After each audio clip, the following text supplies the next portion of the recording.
connect your channels so it's live? Yeah, mine should be. Yeah, my Twitter. I couldn't get it to connect to anything else, but my Twitter should be connected. Nice. Yeah, my Twitter's good to go. Like I shouldn't have to tweet on my Twitter now. It should be good to go. I'm gonna retweet the one that you have anyways, but I gotta send everybody else the YouTube.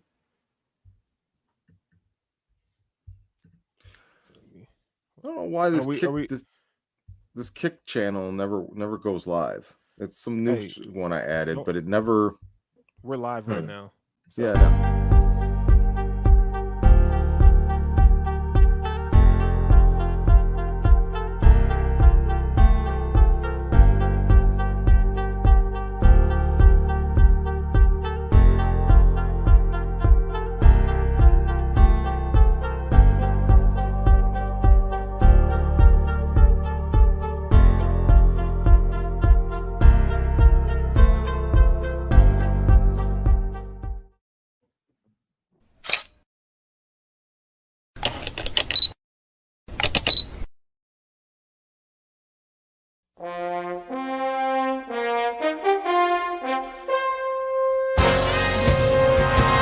Welcome to Sports Sushi. Your chefs for tonight are Sports Plug Russ, serving up the spiciest sports takes of the week. Sterling Furrow, rolling the X's and O's into an analytical maki platter. And finally, the moderator who always keeps the sake flowing, DJ Slow Boogie. Now grab those chopsticks and get ready, because your order of fresh and raw sports sushi is up. Yo, what? Hey, what is up? Welcome to Sports Sushi right here on the Gratwick vidcast network we got going on over here. And I'm with my dogs. Oh, y'all know I got some shit to say tonight. I just want to let y'all know. So for those of you who are watching the show, make sure you grab your chopsticks, get your plate. Don't get that dragon eel bullshit sushi stuff. We're gonna keep it avocado roll tonight, baby. We're missing a partner tonight. So Boogie is under the weather. So I said, he was like, yo, I can't do it. So we were like, yo, we got you. So I'm gonna host tonight. You seem a little eager to take over for him. Oh, absolutely. That's because of what happened this Sunday. He's been like, this is like him getting a handoff and seeing nothing but green. Like Sterling's like, oh, I'm taking this bitch to the house.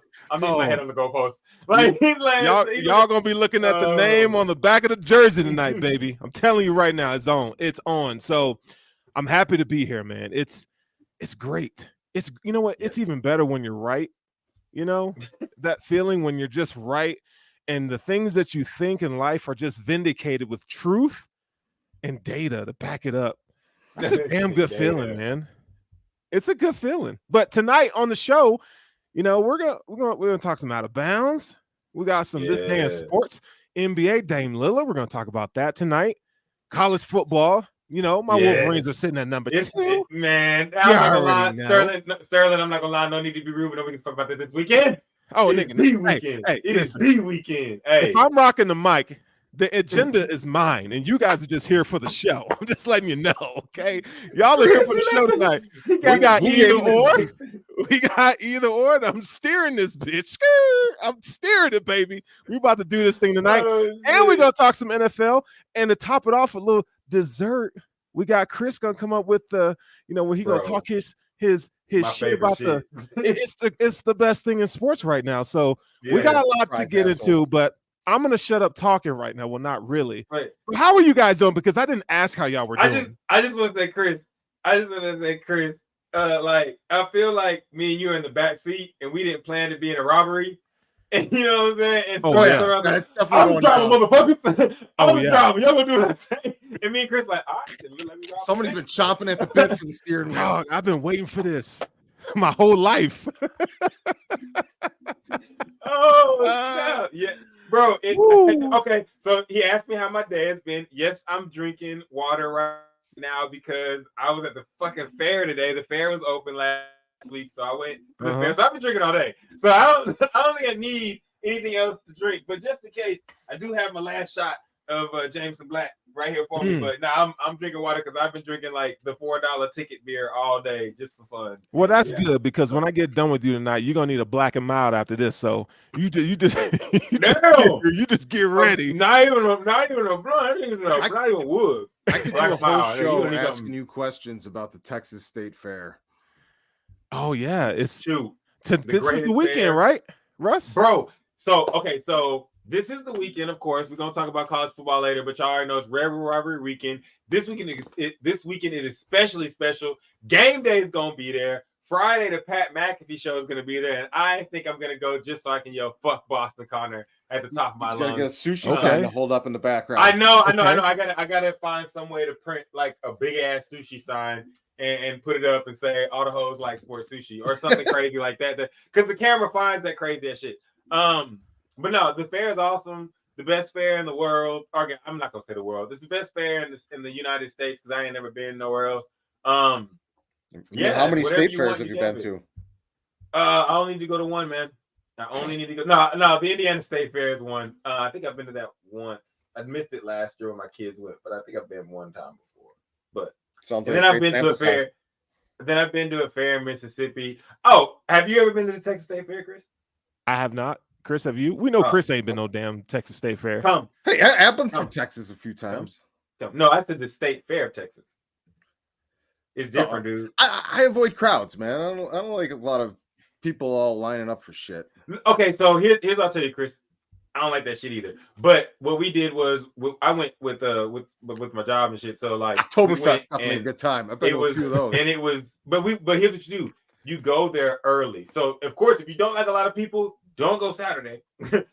Don't go Saturday because there's gonna be a whole lot of people. What's up, Mitch? Yeah, that's one of the best Madden players you'll ever fucking meet in your life. Green hat.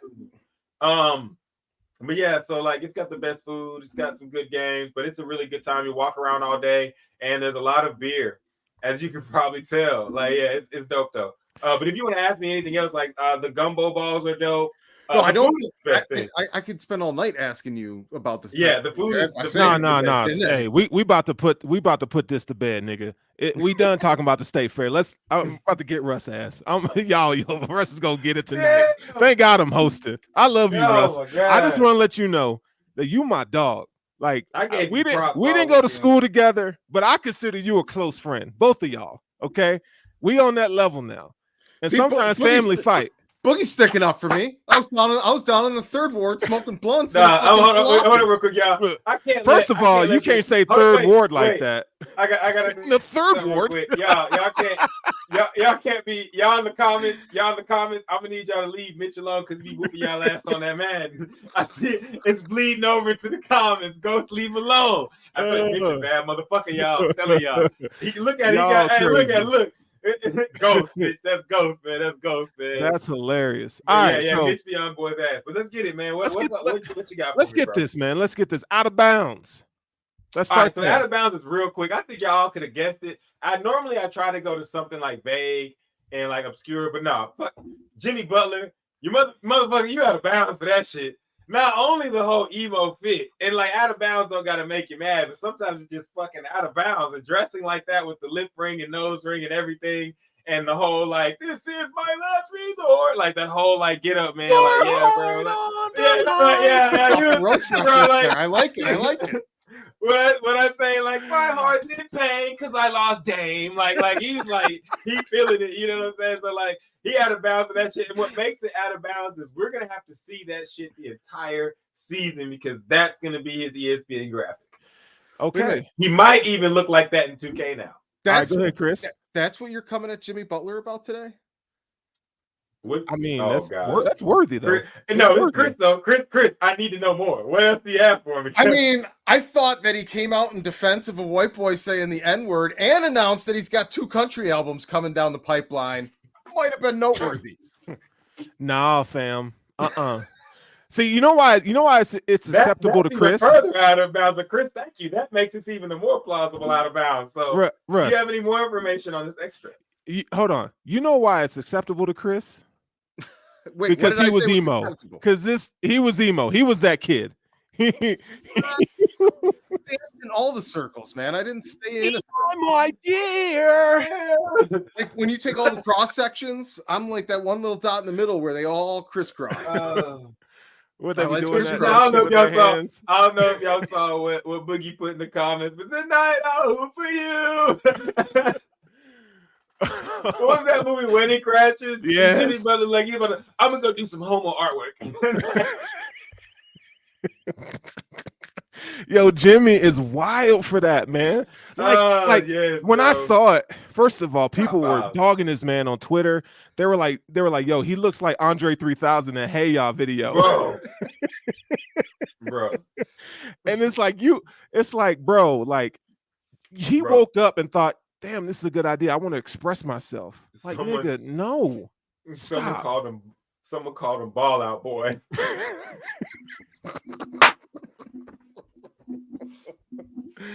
Oh man, we got to stay on track tonight. We got to stay on track tonight. Man. But speaking of balling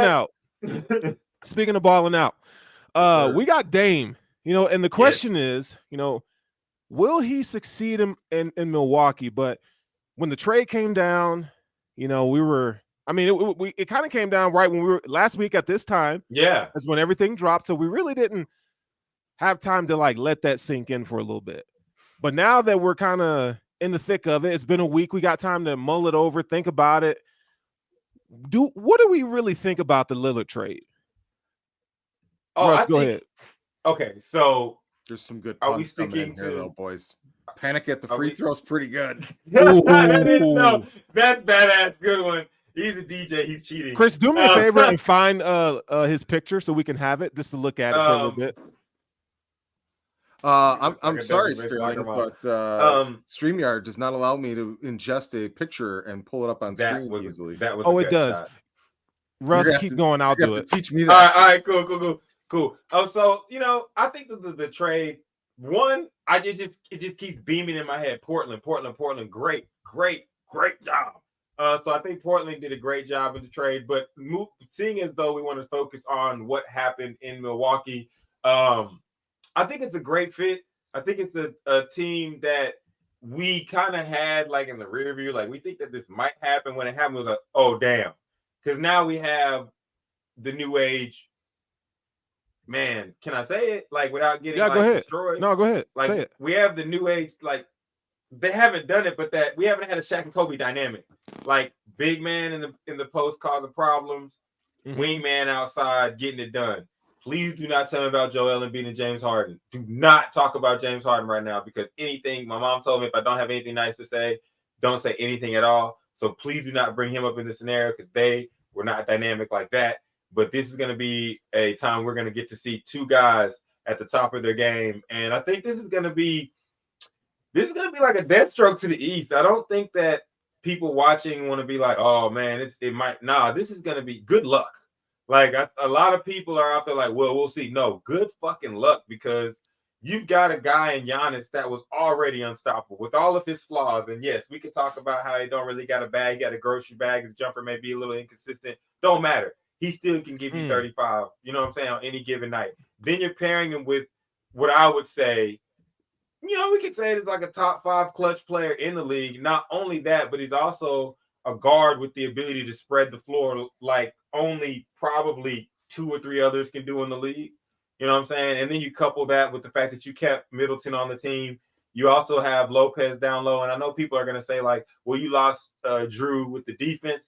I don't think that's something that's going to hurt them. I think the trade-off with what Boston got with Drew, is what the Celtics needed, because I'm not the Celtics, what the Bucks needed, because the Bucks can play defense. They needed another person that could go get it, and they didn't have another person that could go get it, and now they do.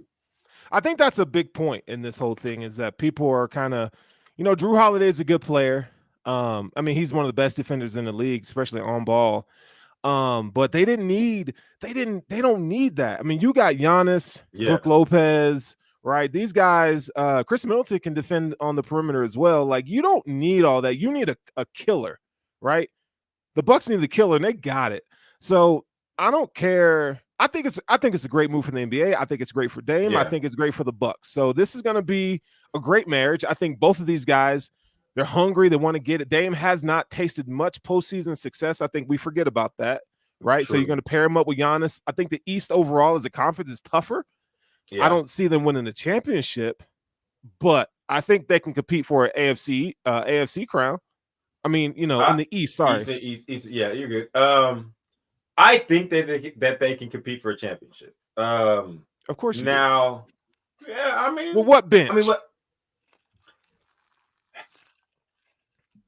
See, I mean, okay, so like when I say compete for it, does that mean that they can't lose in a game 6 or 7 in the Eastern Conference Finals? Is that not competing for a championship, or do they have to get there and lose? Man, I think you got to get there. You got to get there. Okay, and I think they will. I think they not. Okay, let me back up. Woo-woo. I think they have a very Boogie good trying shot. to host a show from the comments here. Look. I know. I like the question though, and I do think I like the question though, and I do think it's the Bucks. I really like this dynamic, and it's because of the other thing you said is like Dame is going to be hungry, and it's not to say the other players aren't, but it's that different kind of like I ain't got this hunger. And Giannis lives like that every day. You know what I'm saying? Right. So I think that combination of both of them and the fact that the Bucks just play a good brand of basketball. Now, the bench is something they still got Bobby Portis on the team, correct? Yes. Okay, so he's on the bench coming on. He's a guy that can come off the bench and give him help. And I do think like middle of the season they might find someone else that they need to sign. But in the NBA, you really only need about 8-9 guys to hit the playoffs with. And I think right now they got a good 7. So to find 2 more, someone can grow or shit. They're gonna go find somebody else. But as far as getting to the championship, I wouldn't sleep on them at all. Boston may be better than them though. Yeah, Boston's stacked. They're stacked. Yeah. So I think it's one of those things we'll see. But as we put the bow on this whole Dame Lillard thing, I think it's gonna be one of those things, we're gonna closely monitor, right? We're gonna be looking and watching. Yeah. I forgot to send this to you. But there was a clip that I saw a couple of days ago where Giannis was talking about how he don't like to work out with nobody in the offseason. Like he just wants to be because he's like, I'm trying to put food on the table for my kids, and you're in the way. I don't want to be buddy with you. So you got 2 guys, I think, with the same idea, right? Yeah. And I think that's going to bode well, not just for them 2 together. I think Giannis really never had help. Right. Yeah. But I think it's going to bode well for the rest of that roster. So maybe, hopefully, one of those young guards they got can kind of rise up to the occasion, because you're going to need someone to supplement that Dame scoring at times, right? Because it's going to get dry. I think Giannis can stay healthy now because it's not all on him. So it's going to be something we're going to keep an eye on. And it's not basketball season yet, so y'all get more of this when the time comes. But guess what? Look at that. This is my heart is sore. this is your boy Jimmy Buckets. I don't know what happened to him. Look, this nigga fingers look like they've been eaten. Like this is just not a good look. At all. He looked like at all. He looked like he overclipped him. I get now put some overalls on him and with a little banjo background. He's sad. But at what point do your niggas that's in your crew say, hey dog, no, this is not why it. is it back on screen? It's not it. The Emperor has no clothes, my friend. He's picking up all the checks. They're not saying shit. It's not it. But as we segue onto things that matter, we're gonna talk about some week 6 matchups. Hold up here. You're driving a little too fast with the keys for the first time. You skipped our opening segment. You skipped over Russ's moment. It's what's on the agenda here, buddy. On this day in sports, this comes right out of the opening. Then why didn't you put it in the show notes? That's right here in StreamYards. Boogie does. It's not. Boogie does the show notes. Out of bounds, Dame, college football. Stop. TDIS, man. Let's go. Russ, hit it. All right. So on this day, Wait for your graphics. Wait for your graphics. All right, my bad. All right, see, without putting it wrong, go ahead. Oh, no, I'm saying. All right, so look, on this day in sports in October 4th, 2018, Tom Brady passed for his 500 passing touchdown. It connects with one and only Josh Gordon. And the Patriots 38-24 win over the Indianapolis Colts at Foxborough. I honestly picked this because, Tom Brady's badass and Josh Gordon was involved. And we all know Josh Gordon's a complicated story in football. Anything else? Boom. That was great. That was fantastic. I love what we missed. We missed that little tidbit. Hey, well, next time you need to hey. It's something that you learn every day on this day in sports. Now, Professor Russell Johnson is off the island. If you get that, then you're old. I rock with you. Hey, we're gonna need some Professor Russell Johnson because shots fired in the comments. Because I got to take Russ to school today. What did he say? I didn't see it. I guess that makes Sterling Zach Wilson in that analogy. Oh, that's fine. I'll take it. Oh, damn. Okay. I'll take it. Jets without Rodgers right now. Damn. Yeah. Okay. I just blew the Achilles. I could be Zach Wilson. Whatever. It's fine. People need this day in he sports. They get a little rowdy if they don't get their tidbit. Ghost, all right, Ghost, aka Rodney Harrison, out there. But go ahead. All right, so college football, week 6.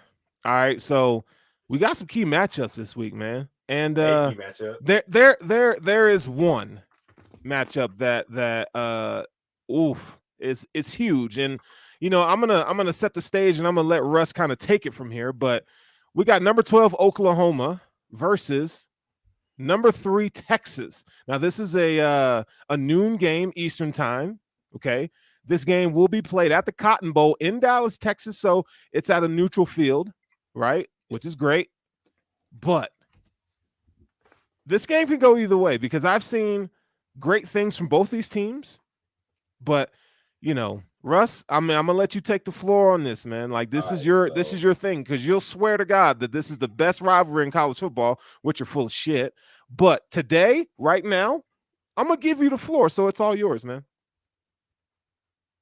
Now, I am not full of shit. Here's why. Because in this rivalry, you don't have blowouts except for every maybe 4 years. You'll have a blowout like the 49-0 that you saw last year, like when Oklahoma blew out Texas maybe 2 or 3 years ago. You don't see blowouts that often. Yeah, they don't see blowouts that often in this rivalry. So number one, that's what makes it better. Number two, we got the whole 100 years of doing this type of thing going on. So we've been doing this. Number three, it's a real neutral site. We don't travel back and forth to somebody else's stadium. Nah, bro. Here it is. We meeting here every year at this time, and we're going to play. Now, I will say this. Now, in the last 20 years, we have not seen this matchup matter like it will matter this weekend. The last time this matchup mattered like this was in the early 2000s. And we can talk about stuff that happened in the mid-2000s. And no. The last time this matchup happened is what happened on that backpack, what you see back there. Now, I don't know if you see that, but that's Roy Williams doing the Superman for Chris Sims. The last time we seen this matchup happen like this is when we seen Texas come in and get dubs with Vince Young. Like we haven't seen these types of players. We haven't seen this type of makeup coming into this stadium. Y'all ain't got this in the Big Ten. One, it's snowing, so it's hard to move around. The players all run 4.5 and above. Like you can't really get nothing done. This got fast plays. I guarantee you go look up the history of this rival. This got more kickoff returns for a touchdown, special teams returns for a touchdown you ever seen in your life. Caleb Williams came in down 21 and came back to win the game. None of that matters. We have the most clutch matchups. We have the best time frame in the game, which comes on at 11 o'clock for America to see. It happens at the State Fair of Texas. It happens in the best fair in the United States of America. I do like this neutral site. If you've ever been, okay, I'll tell you this, guys. You have been to whatever game you've ever been. If you've ever been to the fair during this game, you can feel it. Like, I don't know what you're talking about with all this. Oh, no, you go to there at 11 o'clock. When that ball is kicked off, you can hear Texas sucks, Boomer, fuck you, Sooner. Oh, the shit just rumbling the whole stadium for the entire 3-hour game. And then when it lets out, it is pandemonium because how close the team is the Ferris that wheel lost, to the stadium? Huh? How close is the Ferris wheel to the stadium? If it's a fair, there's a Ferris wheel. It's probably about, I don't know, same grounds, yards, maybe a block. Yeah, it's very same. It's all together. So, like, you can ride the Ferris wheel while the game's going on and get a look at the stadium. Oh, yes. That's pretty sweet real vibe there, Sterling. This is they have. Where else can you do that? Chris, they have real rides that actually go up into the stratosphere type rides that bring you up and down and shit. But basically, yes, Chris. Like, not stratosphere. You know those rides that are called Jeff Bezos shooting rockets over here? What? No, you know those rides that are called like stratosphere, but they just take you really high up and then bring you back down and take you really high up, but they call them like stratosphere or space climb. What, those fair rides. This is a real fair. That's why I asked about the Ferris wheel. I mean, it's got a Ferris wheel. It's got carnage. It's got but anyway, back to the game. Bullshit. So this game is going to be going to mean more than it has in the last like 20 years, especially for fans, because we as fans have been waiting for both teams to be up at this point in time. OU was down last year. It lost its coaches, its quarterback. The whole quarterback room was shattered, and then Dylan Gabriel got hurt, and we had to play the game with a fucking tight end at QB. Got our ass beat, which they should have done. Now Texas is on their high horse. They beat Alabama. They are number 3. They are the ones in the driver's seat. And Oklahoma, if you have not been watching college football, has been playing very, very good and very aggressive football, but they ain't played nobody. This is their chance to play somebody, and this is Texas's chance to also go forth and conquer. Both these teams, whoever wins this game, could more than likely be in the playoff. And on top of all this is both teams' last chance to do this shit in the Big 12. If Texas wins, they probably go on to the Big 12 championship, and they can say we left this conference how we need to as champions. If Oklahoma wins this game, we get to lead the Big 12 more than likely with the championship and say we are the best Big 12 team that had ever been there. Bye. We're going to the SEC. See, whoa. Okay. So you made some statements there, buddy, that ain't true. Okay. About OU being the best Big 12 team. The best Big 12 team ever in the Big 12 conference. Because if I need in the history of the Big 12. In the history of the Big 12, yes. Okay. This team now or just entirety? Okay. No. Okay. OU is losing. So, I mean, OU and Texas are leaving. So, if OU leaves the Big 12 as OU, the school, we were the best Big 12 team ever. If you win the Big 12 title, you have to win the title this year. Yeah, they have to win it this year. If they Texas wins, do it. Texas gets to flex and say, we left the Big 12 as we needed to as championships because Texas don't need to win 20 of them like we have. Let's talk about this. They just need theirs. Let's kind of talk about this game a little bit. First of all, I think we need to give some big ups to Dylan Gabriel. Like he's looking the part. He's playing extremely well. When you look at his stats across the board, I mean, 15 tutties, 2 interceptions, and about 1,600 yards passing in 5 games. I mean, that's pretty impressive. I don't think I expected Oklahoma to. I knew Dylan Gabriel was good, but I didn't expect their offense to look as dynamic as it does right now. That's expected, though.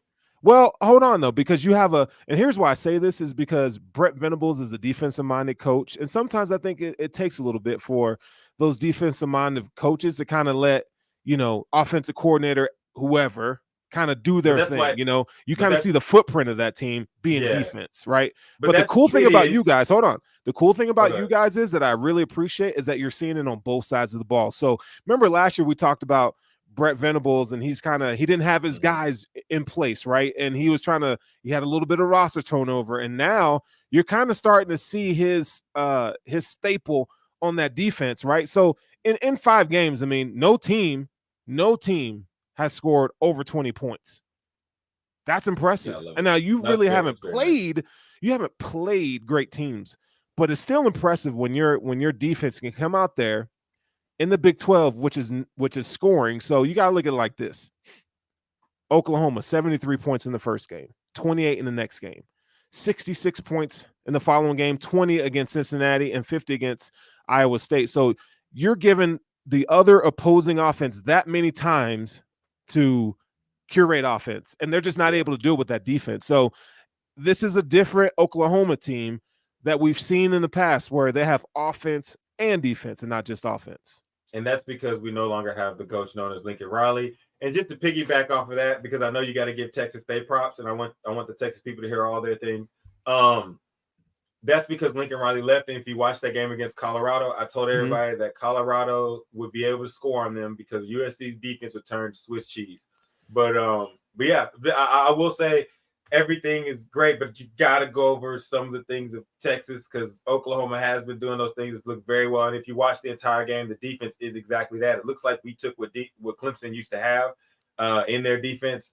We took it back with our coach of Venables, but Texas ain't no slouch, man. No, with they're everything not. with everything that Dylan, and I'll let you get into it because I know you got the numbers. But with everything that Dylan Gabriel is doing, like Quinn Ewers is on another level.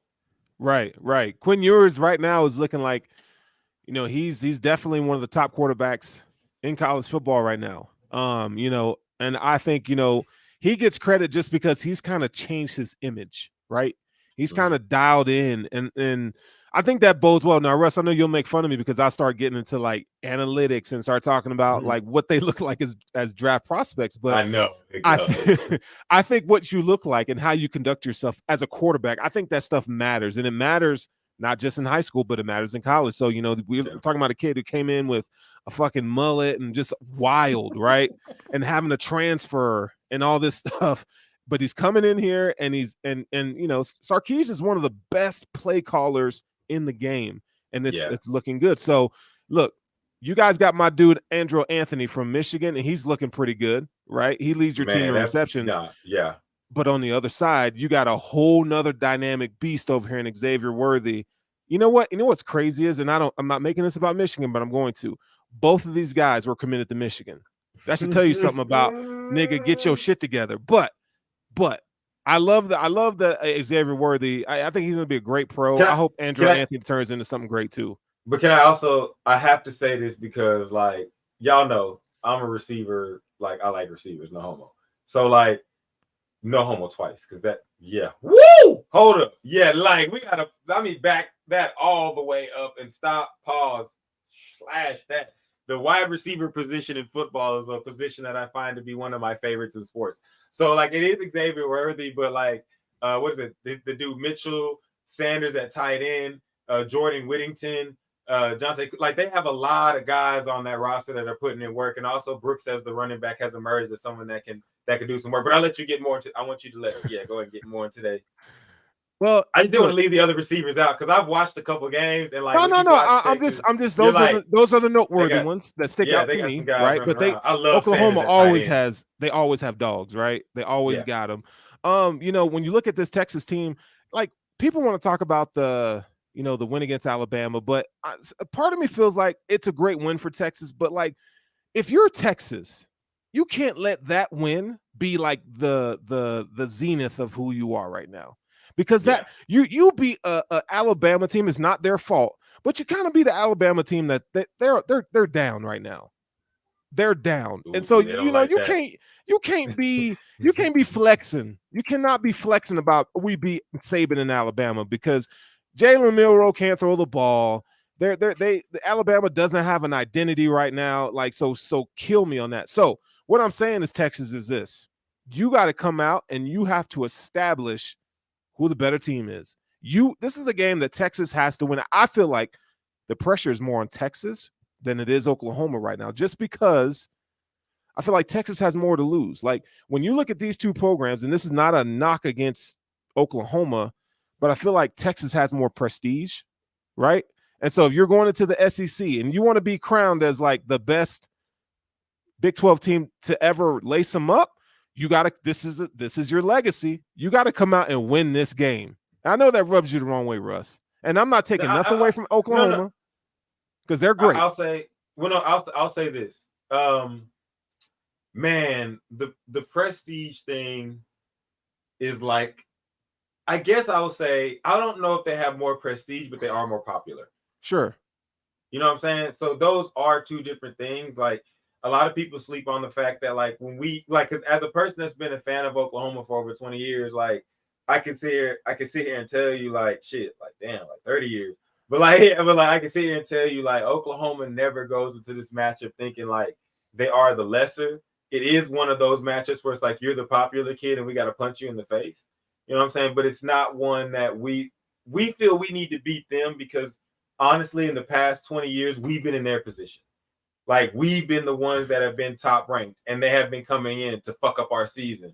And so, like, this is a time when we actually are going to come in and try to do the same. But the difference is like, Texas, it means a lot to them. So if you say who does it mean more to right now, you're right. It is Texas because Texas has been in this slump for so long. Like they have had high recruiting classes. Guys ain't been able to make the NFL.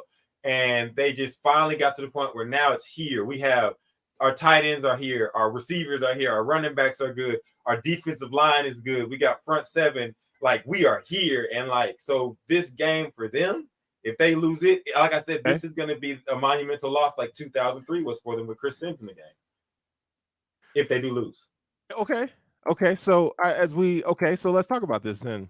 So we got prestige, bro. So like, no. Okay, fine. I think both these teams. I'm just fucking with you. We know they're both top programs in the nation. I gotta address a comment here. Go ahead. It says, they ain't played anyone after this weekend. We will know a lot about both teams. But then he goes and says this. Who cares if they're down? When we was down, they beat us in flex. This is a comment that people say when your team ain't done shit. You can't say that. When you're Alabama, when you're Oklahoma, when you're Texas, Ohio State, USC, like no, that means it's like have you not been there? Are you not looking at your history of dominance in the past decades because these teams have had them? No, like Alabama was down. And it's okay to say that. Like, it's not to me, that's not a, did you go, oh yeah, like, that's a damn, they won that game. Like, yo, you beat Alabama. Like, did anybody really say that after Texas beat them? I hate Alabama, so I can't lie. I hate Alabama too. So here's what I think we're getting at right here. Is like, and then we'll move on after this one. I think what we're getting at is two things can be right at once. Because I think what you're saying is correct in the fact that we all know now from the games played that they're not the same. And what Texas is saying is at the time that we ran up against them, they were what they were. And we knocked them the fuck out. So, like, it's like, as a fan of a person that's about to play this team, we ain't played nobody that's even like Alabama right now. So I wouldn't say that their win against them isn't beating Alabama, because when Oklahoma beat Alabama in the Sugar Bowl years ago, people were like, oh, you didn't beat Alabama because they didn't try. And I was like, nah, we beat them. They just played like shit. Like, they still Alabama. Whenever you put that jersey on and wherever you come on that field, you are who you are. But is it the most dominant team that we've seen? No, but that's because we can have a whole nother show on why there's so much more parity in college football now. You know what I'm saying? We can have a whole show on that. You know what I'm saying? But we're talking about Alabama, who their level of dominance is great. However, we know that Alabama's not right now. I don't care what anybody says. So what I'm saying is, I'm not saying it's a shitty win. We're not going to sit here and talk like Texas. You know, Texas is this great program, and they're killing it. Like, go out and beat Oklahoma, and then prove me wrong, right? Because we see this stuff from Texas all the time. Where how many years have we come in here and we talk about Texas? They're finally back. How many times has Texas been back? Motherfucking Justin Timberlake has brought sexy back more than Texas has brought wins back. And that's why I said this Saturday is going to be a powder keg. It's a big game because it's a big game for OU. Like, as an OU fan, like, this means a lot to us because we had our fucking team taken from us. We feel like, and it lives in Southern California right now. You know what I'm saying? And they have our Heisman quarterback. And then Texas came and like kicked us in the ass when we were really down. And so this is like a get back game for us. But for Texas, like this, I don't know. This is like a Dallas Cowboys letdown if they lose this game. It wouldn't look good. This is like a Dallas Cowboy versus 49ers type letdown if they lose this game against Oklahoma, because this is their opportunity to make a championship. And like, we don't know what's going to happen, years down the line. We're not saying they're downtrending. We just don't know. And when you have this opportunity, like, you've got to take it in college football. So like, it's a big game. But I will say this. I think that I'm watching what Sterling says and I'm looking at what everybody else is saying. And I think that what you guys are getting at is right. It's still a big win. But I think that also what Sterling's trying to get at is saying, like, we all know by looking at that parity and everything else that's happening in college football, that's not the Alabama. It's just not a rush the field win. Yeah, no. If you're Iowa State, if you're Rice, if you're one of those teams that like mid-major teams, like when Houston gets a big dub, right, or UTSA gets a big dub, we're like, yo, like, yeah. Don't sleep on us. But when you're Alabama or you're Oklahoma or when you're Texas, like, no, that's not the standard. That's not the bar we set for ourselves. Like, we're championship caliber contending teams. We're gonna act like it. So you got to bring that shit. You got to prove it. I love college football because you got to prove it. And I think another thing Sterling's getting at, and I think what I'm reading from it is like, if y'all are where y'all want to be in Texas, fuck that Alabama game. You got those business to take care of. So don't stand on that shit. Like, show the world how good you are, because the Texas team of 2 years ago, 1 year ago, beat. You already know. 2 years ago, 3 years ago, they would lose this game, and then they would lose like 2 more games, and the season would just go. So nobody wanted to hear what I had to say about Michigan until they beat Ohio State, right? Like, you got to beat Ohio State. I think Texas, Oklahoma is on that same tier, and I think, I think I'm getting that from you too, because as a college football fan that watches it all, like, and I want everybody else that's in the comments, y'all got to realize he roots for a team that went through this until a couple years ago. Exactly. Like Michigan, you ain't shit. Terrible. Like Michigan was going through some of the same things that Texas was going through, and nobody gave them a shot. It was like, nah, y'all can't beat Ohio State till y'all beat them motherfuckers. Yeah, come talk to me. Come talk to me when you can beat Ohio State. So I can see the fairness in that argument, because until Michigan went out there and dogged them motherfuckers, we was like, because we was on the show like, damn, Sterling. Yeah, we ain't got one. We would beat Michigan, would beat Notre Dame. Michigan would beat Oregon. Michigan would beat Washington. You know, they would beat these teams like they're good teams, right? But like, it don't matter until you beat. My bad. Put that one on blast. I like that one. You gotta beat the big dogs. So this is a great game. So let's keep it moving here. Let's keep it moving. I like this one. I like this one though. Is Penn State real or fake? And I'm gonna say, until they can win a Big Ten championship, they fake.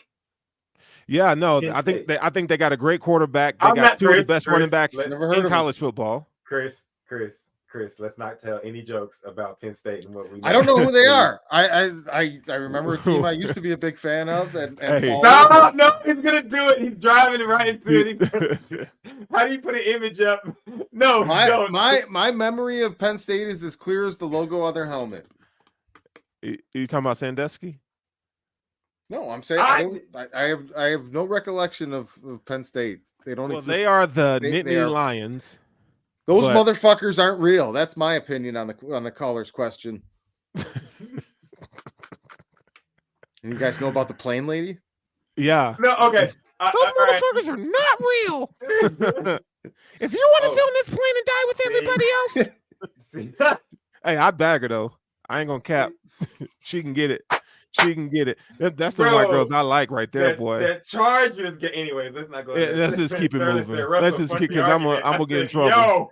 So what is your guys' opinion, real quick? Yeah. Penn State. I'm gonna say this. Penn State is fake until they can beat Michigan or Ohio State. Period. Yeah. They're always good.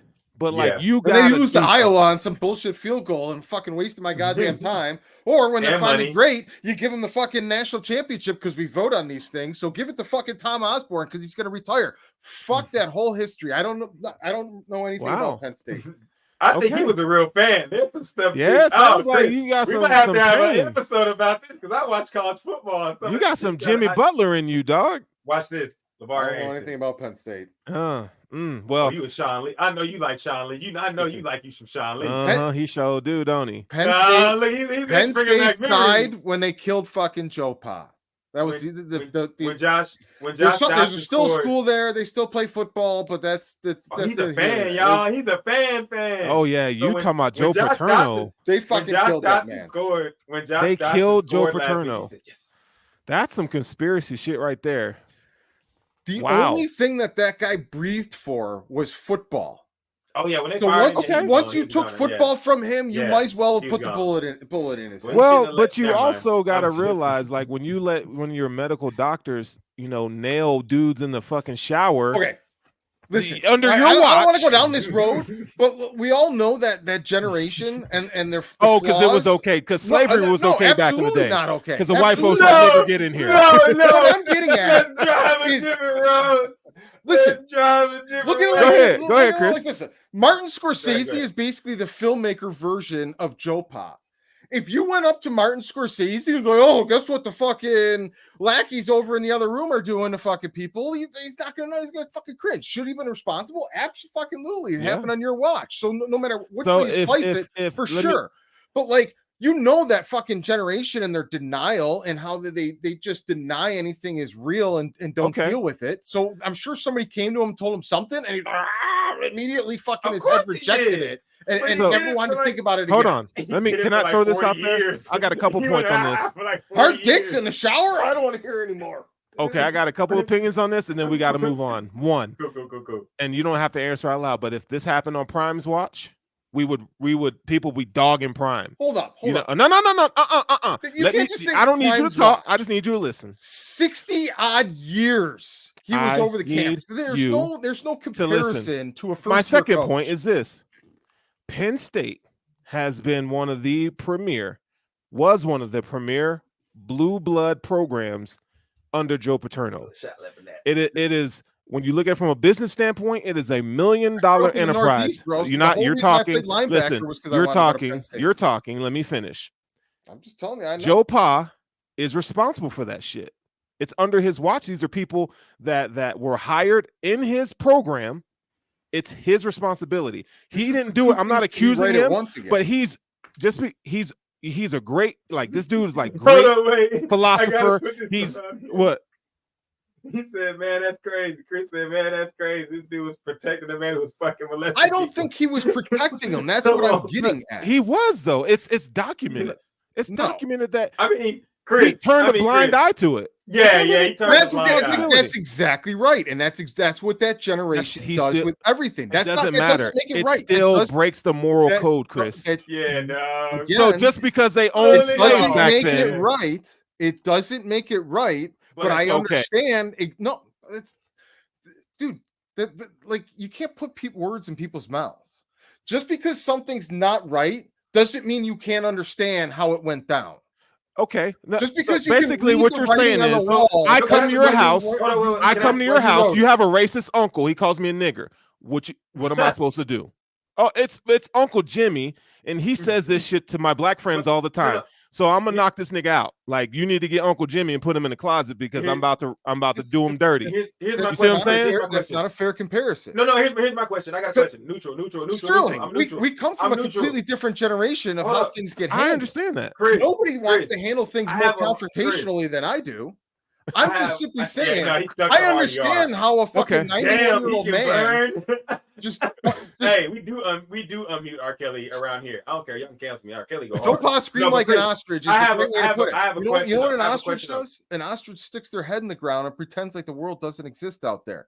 And he did that. Football. But no, I have two questions actually, because you're a real Penn State fan, and I've been wanting to ask a real Penn State fan this for years.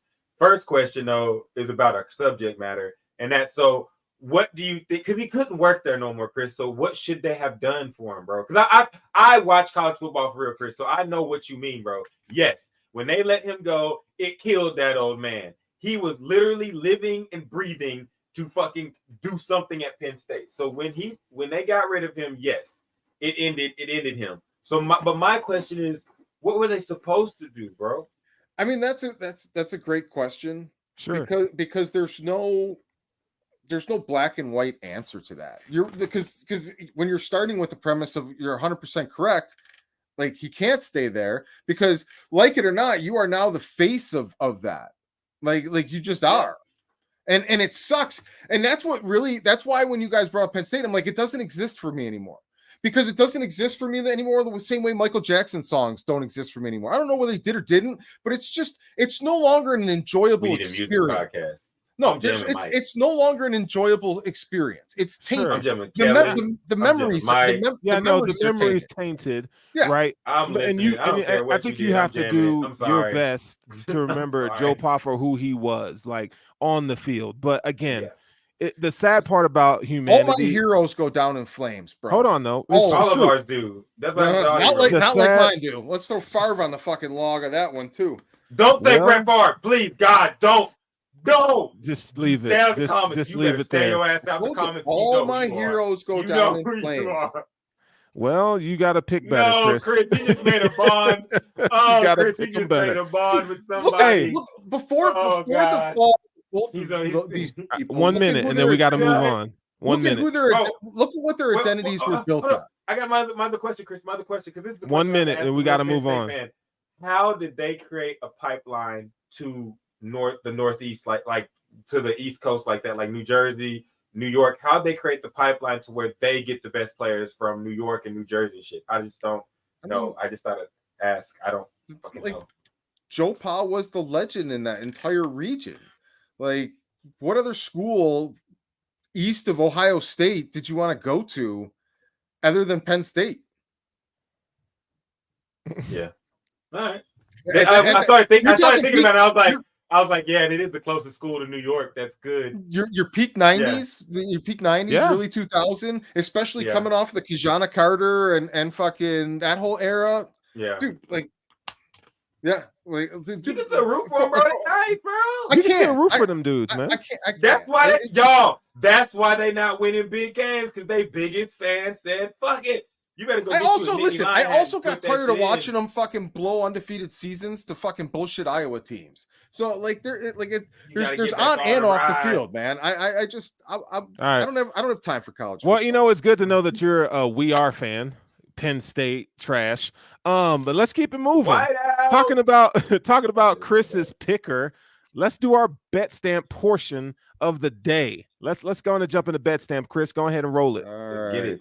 There are transitions in He here. said, while you're looking for it, he Hit said fucking Brett Favre was buttons, robbing you all know, them people in the scenes. zip, man. Brett Favre did do some whole ass shit, man. Yo, I didn't say your name, Brett. I love you. In fact, because Brett sues people for saying bad stuff about him. So, in fact, this Brett Favre may not even be the Brett Favre that played quarterback. I don't know. It's some other Brett Favre in Mississippi. There's got to be more than two. It's All right, Brett so- Favre. I'm bread, gonna Brett. piggyback off. I'm gonna piggyback off you boys here and Okay. say we went a collective 3-1 this week. Yeah. You guys went a collective 3-0. Yeah. Boogie is not here on the show, so he's gonna pick first. We're just gonna get him up and get him out. He's going with Boogie won with the Texans last week. They won big. He's going with Kentucky over UGA on, I believe, What? Saturday. Let's hope that's a Saturday game. Or GA over Kentucky. He wants Kentucky. Oh, he must be taking the points. Yeah, he's taking You the want against points. his- Okay. At least that. Okay. Know the spread, he said. UGA versus Kentucky. I want UK to cover the spread. So he's taking. Okay, yeah, that's what I thought. Okay, now I can get it now. Where? You've been watching. You've been watching Where is- UK. UK been balling. All right, we're gonna need kickoffs with college games if you guys are picking college games. This is freaking. That We're only game at 1 o'clock. is- Holy cow! Let me see. Is that one? Oh, there we go. It's at 4 p.m. He's taking the 15.5 points from Bet99. We're gonna lock that one in. All right, Mhm. Boogie's locked in with Kentucky. Sterling, you go next. All right. No, you guys are all winners. We're going with the absentee, then the loser, then we get to the hot pick. Okay. So You go. basically, how this is starting to shake out, because we're 4 weeks into this now, so we're seeing who's real pickers and who's not real pickers. Basically, Boogie and I are the retail investors, and you two are the insider pros here. Well, duh. And we're pretty much paying you guys every week. So I spite bet the Chiefs to take the Jets. Of course, the Jets fucked it up and couldn't get the job done. They covered the spread but couldn't finish the job. We'll deal with that later. But I'm picking this week in another. I'm tripling down. Basically, is where I'm getting at with the spite. I'm taking the Jets. Oh my God. As an underdog against the Broncos. Like, sooner or later, I got to get on the right side of the Jets fence. So Spite me once, spite me twice. You got to have a trilogy. Let's see how it plays out. Ooh. Okay. All right, Russ, you won with Clemson last week, so you are now on the clock. Who was your pick for the week? I don't want to give myself a loss, but I just want to go out on a limb. But before I do that, NFL or college? It's college all day, baby. This Texas A&M versus Bama. Texas A&M plus 2.5. Kind of thinking that an upset can happen there, but I don't want to put my faith in a team like Texas A&M. But it's calling me. Yeah, man. Oh, fuck. I don't want to put my faith in that motherfucker, Jimbo. I don't. You know what I'm gonna do? I'm not gonna do that. I'm not gonna do it because I'm not gonna fuck myself over because Jimbo's gonna shit the bed. I'm gonna take Missouri plus 6.5 versus LSU. Missouri's got two of the most dynamic receivers on their team. Offense is moving the ball, playing really good football actually, and I think that LSU's defense is reeling. Yeah, give me that. Missouri is locked in. Minnesota with the points. And finally, Sterling, who is also 3-1 and won with the Broncos last week. Your pick. We don't have an NFL pick yet, do we? Not yet. Come on, beat Huckleberry. I mean, it doesn't really count, but I took the Jets. Oh, okay. You know what? I'm gonna go college football. Okay. And I'm gonna take Maryland with the points. So Maryland is a 20-point underdog against Ohio State. Ohio State is coming off a bye week, right? I think Maryland's gritty. That they got Tua's brother. He's playing well. He's balling. He's balling. He's playing better than Kyle McCord. So I'm gonna go. I think there could be an upset brewing here. So I'm gonna go with Maryland. All right. That's I think plus 20 through Pinnacle. Yeah. Can we do something else? Because I think Dan Gambino, I see you with the Minnesota with the points. So should we do a quick run through on the comments and see what the because I want to make sure y'all back next week because we're gonna put y'all on blast if y'all wrong. And we're gonna congratulate you if you're right. So all I see is Dan was the only one that let his nuts hang. So appreciate that, Dan. He said, "Give me Minnesota with the points." All right. So let Dan, you the man. Let them nuts hang. Pause. But yeah, we're gonna, you know what I'm saying? We're gonna keep track of that. Yes. And our quote unquote sick host says, "Never trust A&M." He said it was a vocal disease. Dude's sweating the show pretty hard for being sick. Hey, he's dedicated. All right. My screen just went blank here. So the next segment is here we're back up. We're heading into the either or. Let's get it. Yes, and this one is one I've been waiting to do. Let me get it up real quick. That's what I told her. Let me see. So this year's either or. What I wanted to do is I wanted to make sure it was something that was like, you like past versus future. Future versus past. So instead of making all these little stats adjustments, we just want to go ahead and say, look, if you had the matchup and you had to pick one of these guys, but you're going against the other guy that weekend, who would you rather have? Would you rather have Champ Bailey or would you rather have Justin Jefferson? So can I ask for a clarification? Yes, go ahead. Yes. Are we talking about for like a real NFL team, like if it was an expansion team, or are we talking Madden, or are we talking No, it's real life. No, it's real life. It's always real life with the either or, unless I say it's like a video game. It's always real life. If it's an NFL team, I take Champ Bailey. If it's a Madden team, I take Justin Jefferson. Okay. You want to go first, Sterling, or are you still trying to figure out which one you want to go with? I'm gonna real life. We're sticking real life. Justin Jefferson, man. I gotta go Jettas here. I love Champ Bailey too, though. That's the thing, man. Champ Bailey was truly a shutdown corner. I mean, that dude did a lot, man. Like I don't think he gets enough credit, but I think Justin Jefferson, man, he just changes the game so much. Like his route running, the way he's able to set up his defenders at the stop of stems, and his hands, dude. He catches everything with mediocre quarterback play. So yeah, I don't think we've seen Justin Jefferson. We haven't seen him. You know what I'm saying? Like there's no other wide receivers. Like he's one of one, right? Like I can look at cornerback and as much as I love Champ Bailey, like we've seen that. You know what I'm saying? Am I wrong for that? I feel you. No. Because by the basis of the question, and I want everybody to understand so that they can make their best answer possible, which I see there's a lot of Jettas, which I'm surprised at. But it's basically if you have an NFL team at your disposal, a bunch of nameless gray faces, but for one, you're either going to have this guy at cornerback or this guy at receiver, and it's going to be a one-game matchup. Who do you want in that game? And so that's what the premise of either or has always been and will always be. It's one game. Who you choosing for this person? You can say for your life or all that dumb shit, but it's just one game. Who you choosing? This guy, that guy. I honestly, this hurt me because I was surprised. I'm taking Champ. I'm taking Champ in this equation. Is Jetta's gonna get some catches? Yes, but I think if you match both of them up, I think Champ gets the overall dub. Champ was a hell of a cornerback. Had speed to match up with anybody. He was tall enough, rangy enough that he could stick any receiver, any type build receiver. He's actually he's better, but a lot like my favorite corner, Patrick Peterson, and the fact that their body build allows them to guard any type of receiver, but they have athleticism and speed to keep up with all the different types. But Jett is very, very dynamic. So I don't not respect with anybody, but I'm surprised that I was the one that went defense on this one instead of offense. My personal philosophy is that elite defensive talent is rarer than elite offensive talent. So given the choice between a generational defensive player and a generational offensive player, I'm going to take the generational defensive player every time.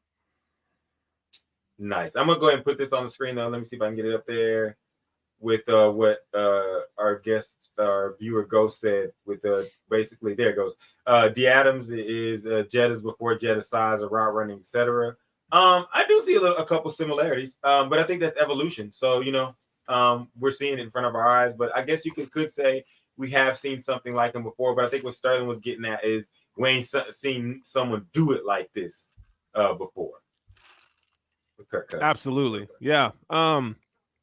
Jetta's is breaking all the records for wide receivers in their first 3 years. I mean, this dude, he's unreal.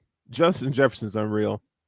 And you look at some of the top wide receivers, like you look at Tyreek Hill, he got Patrick Mahomes. Devontae Adams had Aaron Rodgers. I'm not taking anything away from them, but I think you have to weigh it a slight differently just because Jay Jettis has Kirk Cousins.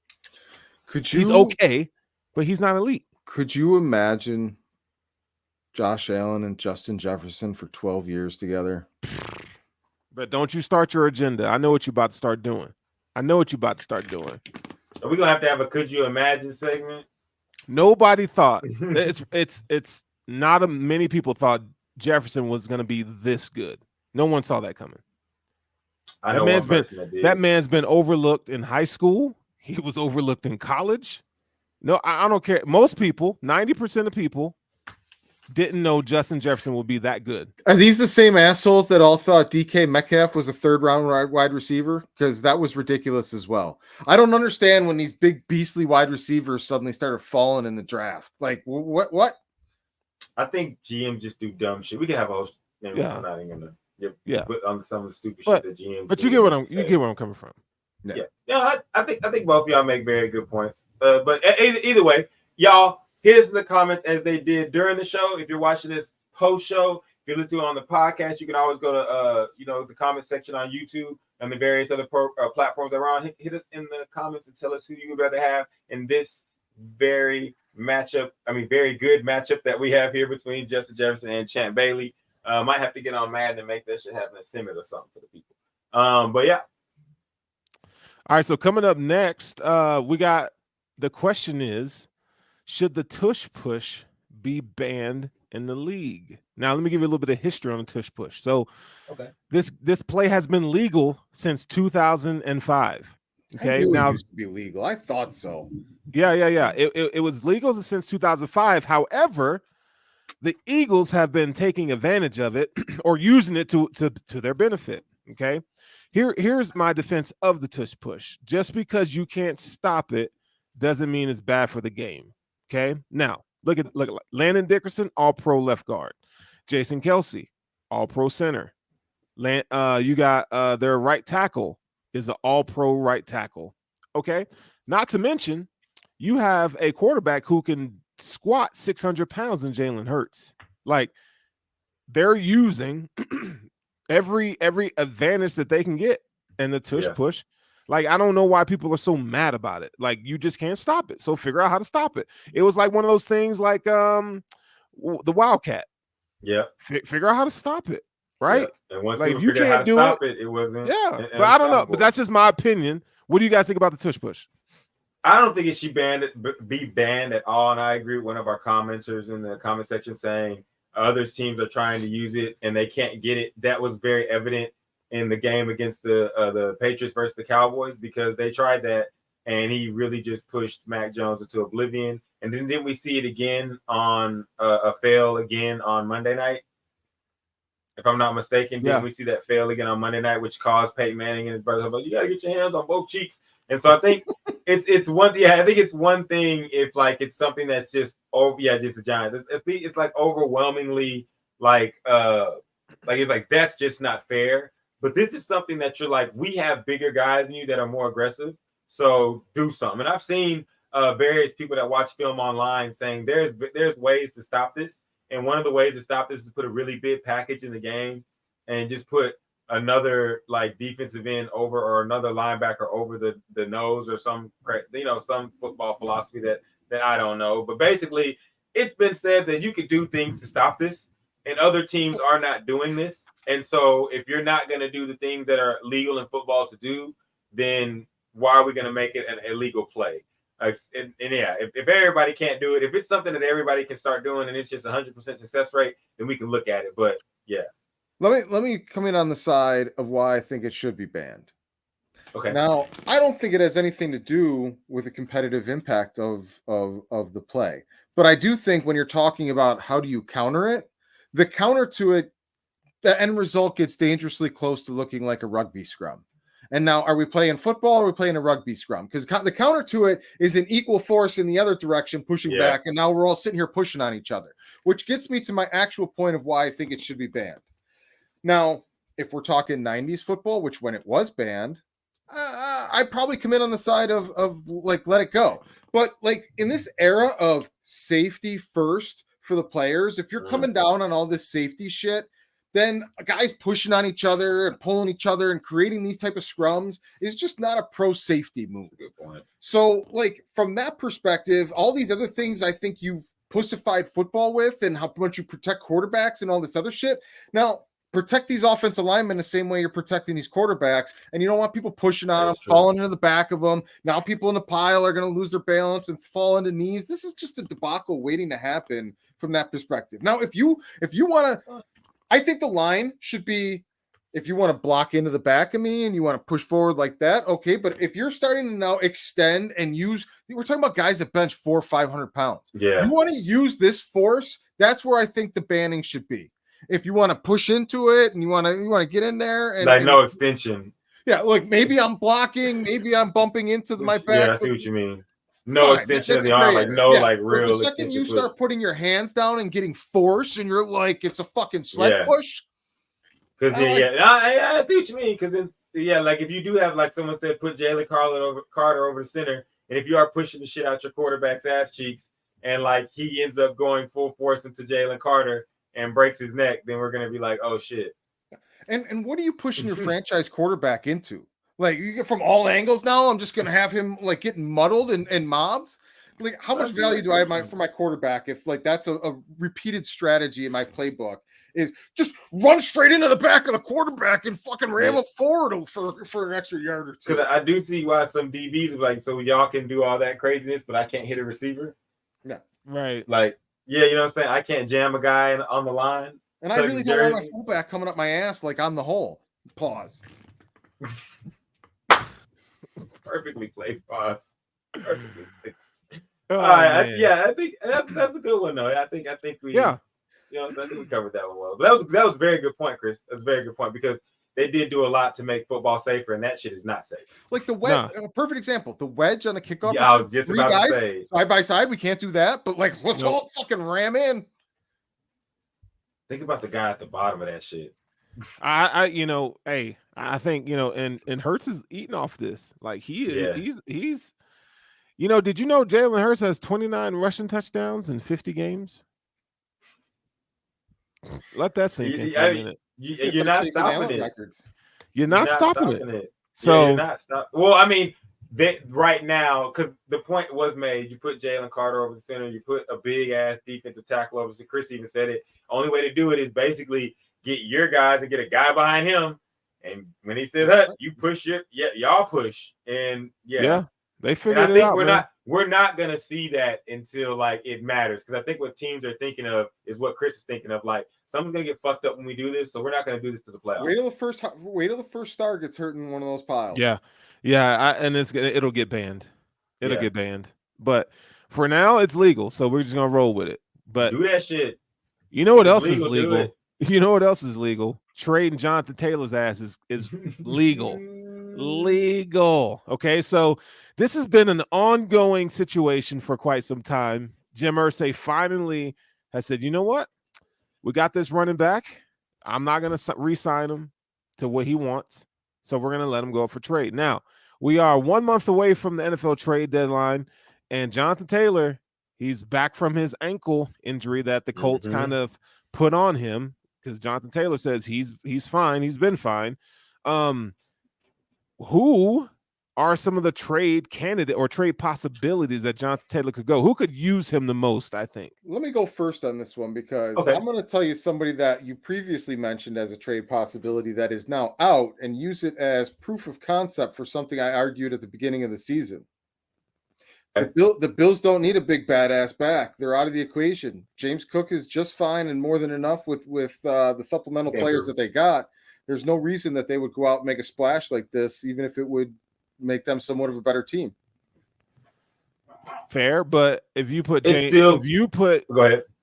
Jonathan Taylor with the Bills offense, there's more potential to be great. Yeah. Oh, absolutely. But is the difference between that worth the asset loss and financial pressures that would come for that extra boost? Is that like, I don't I think that's something that you calculate with every team that's thinking about trading for him. And if you complete the goal, and you're making this for one reason. If you're the Bills, you're making this trade for one reason.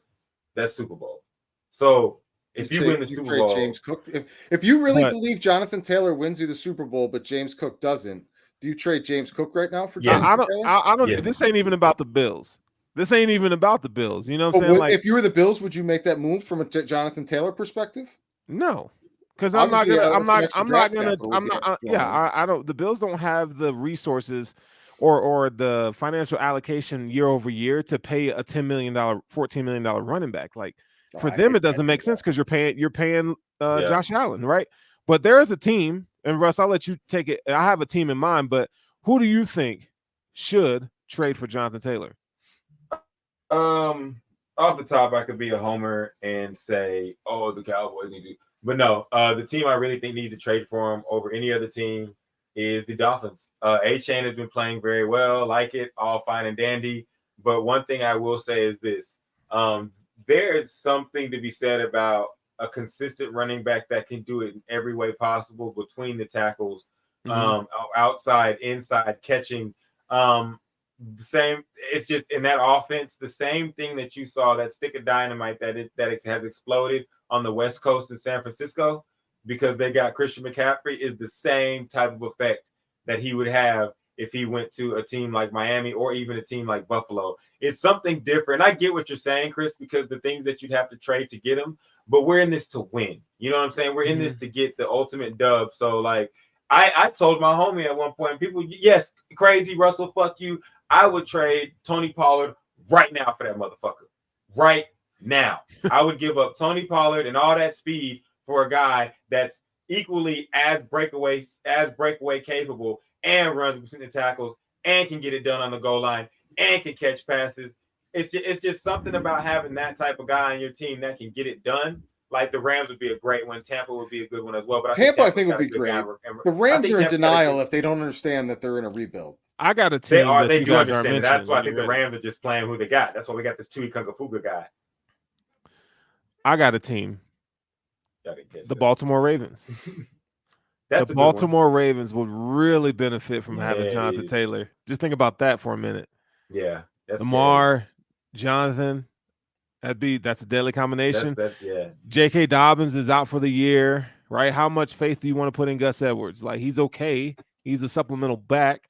But, and then you got, like, you don't have, like, the passing weapons necessarily. I mean, Bateman's injured, and you got Odell is injured, or he just doesn't want to play half the time.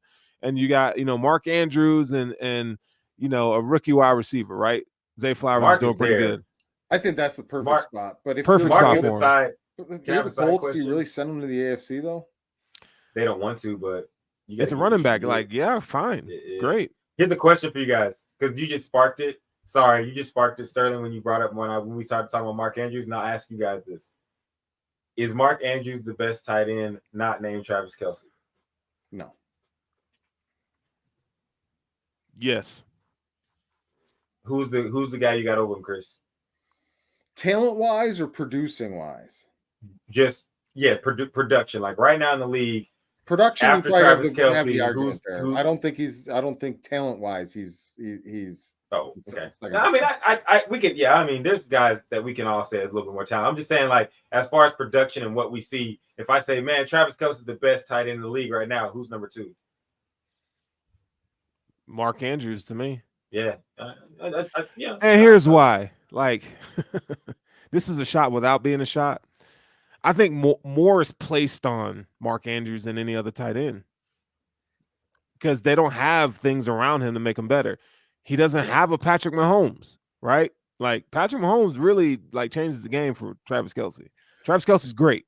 Like, he's one of the best route runners that are tight end in the league. What you doing over here? But Mark Andrews, I think he has more weight to produce. Like, he is their first option in that offense. Oh, yeah, he did. Passing the ball.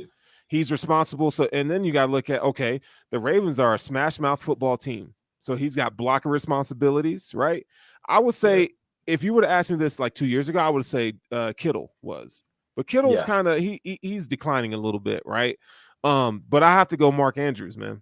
So let's say Jonathan Taylor's best landing spot is Baltimore. Okay. And Indianapolis doesn't want to trade to the AFC, but they're not ruling it out. Okay. What if you're Baltimore? What's the most you're giving up in a package for an aging, expensive running back? Because you're not paying Lamar a king's ransom. I'll give them a second and a fourth. What? I think that's fair. Will you give me that or a third, or a third and a fifth. Will you give me that for James Cook? Hell no. No. God no. For me, and I like James Cook. For me, it's like I gotta be sensible. So Bino's over here giving up a first and a third. You're out of your fucking mind. It's not 1993. And Bino won't get a GM job. But wait. But no. But okay, Bino, I'm going to be not totally on your side, but I understand you because I'm thinking of this as we're not getting this guy just to make our team better. This is the Rams type shit. We're getting this guy to win.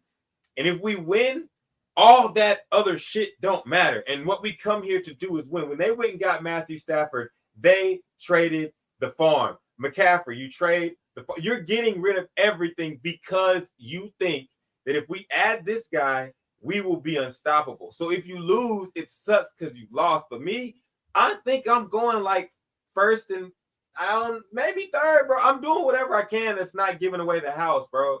Like, I know that like first are very important, and if they can't get nothing else, then the market is where I can get a second, give up a second for them. Yes, Sterling. Second and the fourth, second and the third. But if they're playing hardball and they're like, we want it first, take the motherfucking first, bro. I'm not giving up a first for a 22-year-old running back that I know that's coming in cheap. I respect that, but there's two ways of thinking. And my way of thinking is I don't give a fuck about a dude playing in college that I don't know about right now. if it's a guy that's 22 years old is playing running back like Jonathan Taylor, I don't care. Like I don't. If you want to give me Devontae Adams, I don't care about the guy. What I'm saying is Jonathan Taylor, who he is today, right now. Okay. If you told me I could get that as a 22-year-old rookie, this guy right here on a cheap 4 or 5 year contract for that rookie, I still wouldn't use my first round pick to take Jonathan Taylor right now on a rookie contract. Okay, can I give my hypothetical real quick? Because this is. What if someone came down and said you're gonna win the Super Bowl if you get Jonathan Taylor, but you got to give up a first round pick and a third? That's unrealistic. Well, how did you breathe? I just don't think running you're back gonna win the Super Bowl. If you're telling me I'm gonna win the Super Bowl, I'm telling you I don't think it's because of a running back. Yeah, bro. Don't change. This is my hypothetical. Look, I'm saying, your hypothetical doesn't make sense though. No. I get what you're saying. Because that's what I'm trying to get y'all to realize. On this side, I think what Gambino's saying too is we're thinking of this as if I get the bowl, and so I'm telling y'all, you're going to win the bowl, but you have to give up first. Yeah, I mean, in an ideal world, based off of what you're saying, you give up a first, but that's not real, right? But that's the mindset that you have to have in the cutthroat business. Yeah, I could say that about any trade. If I go get Kyle Pitts right now, am I a Super Bowl winner? Oh, well, that could be the difference. No. I'm going to give up a first now for Kyle Pitts. But my point is this though. Okay. That's why you pull the trigger, because that's what you believe, and everybody can call you stupid until you hold up the trophy. And when you hold up the trophy, all that other shit doesn't matter. So I'm saying, like, I agree with the Rams. I get what you're saying. Like, it's people not called responsible. The Rams. People were saying the Rams are going to mortgage their future. But they did. Look where they are now. It doesn't matter. They won. I don't care about their Super Bowl 4 years ago. I live in LA. Well, Nobody in this town gives a fuck about that Super Bowl. All right. Well, you know what? Everybody else, you know what? No, you're right about that, because nobody. I'm not kidding. But I'm saying, and as far as, in all seriousness, as far as the game of football is concerned, the reason why you play is to win a championship. So that is above everything else to me. If you tell me, hey, you're going to win a championship and you're going to lose the next 5 years. Hold on, let me jump in here, Russ, real quick. If GMs felt that way, they would have already sent the first for him already. The problem is, I know. I'm just saying that's why. You know, the problem is, dude wants a lot of money. We know running backs, they decline. They start to decline. You know, he's had a lot of wear and tear on them tires, man. And he's quote unquote injured, right? He was injured the year before. That was a verified injury. This year is whatever. But I'm not giving up a first. I'm not giving up a first for Christian McCaffrey right now. I'm just not doing it. But I think for the Ravens, I think a second round pick, I think that's solid compensation for them based off of where they are in their roster building. Ravens and a second round pick. I think you're spot on with that. So let me propose this scenario with the Ravens as the team, as the Ravens, it'd be more. Your logic for why they should give up a first, I think the balance and risk ratio falls in place to I'd overpay as a second if I'm Baltimore. That, like, your reasoning matches the price point, I think, at the second round.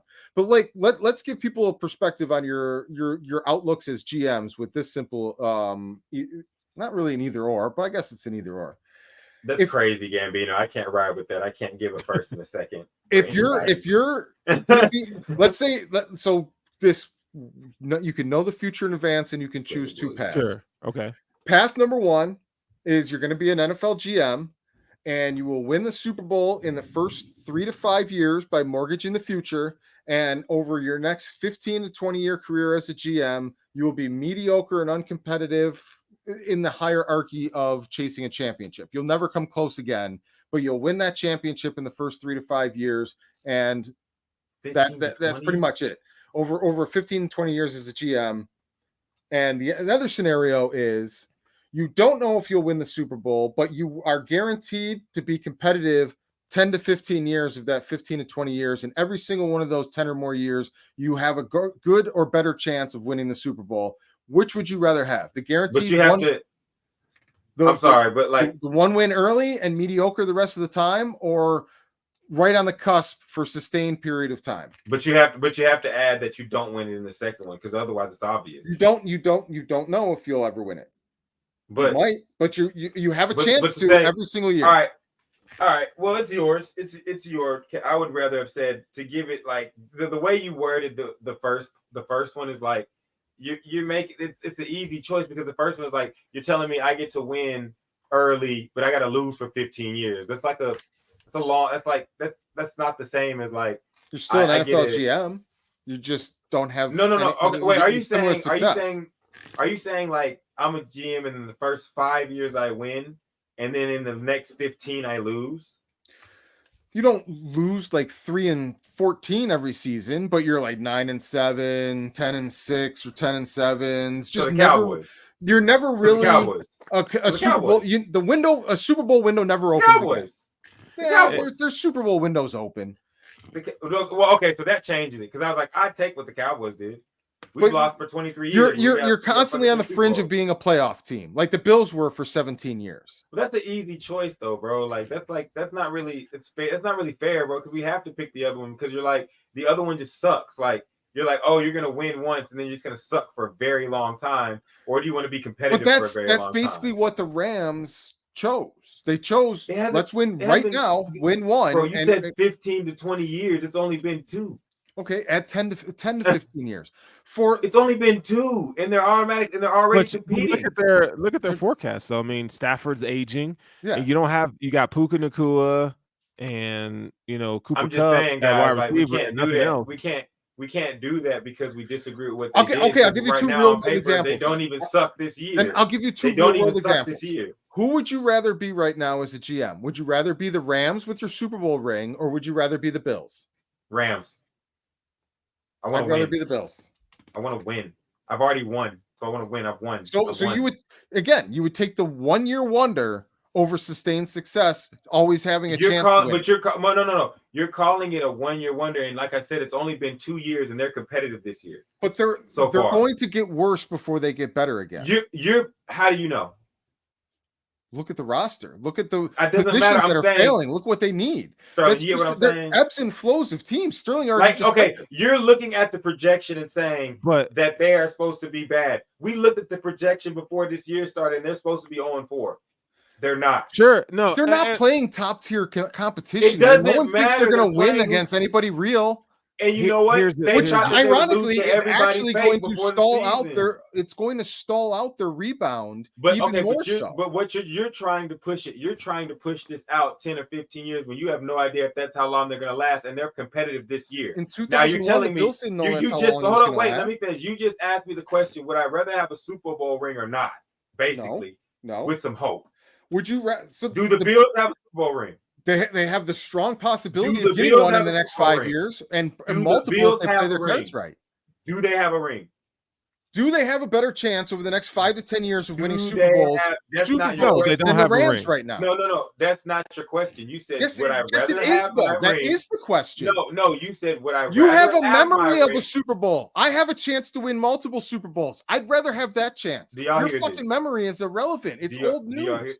How is my memory irrelevant if it happened? You're praying something's going to happen. Because it's the NFL. Happen. No one fucking cares what you did 3 seasons ago. No, that's what you don't. MVP no. 6 years ago. No. You don't. Because let me add. Right. Let me let you. I'm the jaded average GM fan. Yeah, and let me correct you though. Let me learn you something. Championships last forever, and they will always last forever. And it doesn't matter what anybody thinks about it. They can hate, they can be mad. Championships do last forever. You can't take them off the record. However, there is an element that like you win your championship, but how can you sustain that success? Okay. Let me give you a and I don't think sorry. The question Sterling was go ahead. It's the sustained success. And even though the Rams are competitive this year, they are. I mean, they're decent, but it's not going to last the duration of the season. Like they're not going to make the playoffs, right? Like it's easy for us because as jaded Bills fans, like we saw fucking mediocre and just never making the playoffs for so many years, and they were just good enough to be 7-9, 9-7, and that was about it. But there is something to saying like you got to put it all together and just go get you a chip. Like, so as a Bills fan, like part of me is like, man, like sell it all so you can get your chip. But Just I get the think you monkey can't. off their back But for sure. But you can't look at it like in a vacuum either, because you have like Josh Allen, who has way more upside than a Matt Stafford right now, right? But the Bills would be in the same position if they just sold it all and got their championship and then just start letting players go. We would see the same thing with the Bills. The Bills just be more flashy because Josh Allen's just more dynamic, right? I get what you both are saying. I'm going to say this, though, to something that was said. They said a championship don't always save your job. Yes, it does. And it buys you extra years before they fire you. Now, does it ultimately save your job for the long run? No, but it buys you years, because I guarantee you it does. If McVay ain't won that it buys Super you Bowl, a few years. If McVay ain't won that Super Bowl and he was still looking, he might be looking for a job. You know what I'm saying? Like, let me give you I just want to know why. Like, okay, so I get the whole premise of you have to win. What's that? Go ahead. So let me give you a career comparison to help you. A different medium altogether. Music, art, creators, Hollywood, Los Angeles. One-hit wonders. You make one movie, it's great, successful, nobody ever hears from you again. You make one hit song, it's great, it's popular, nobody ever hears from you again.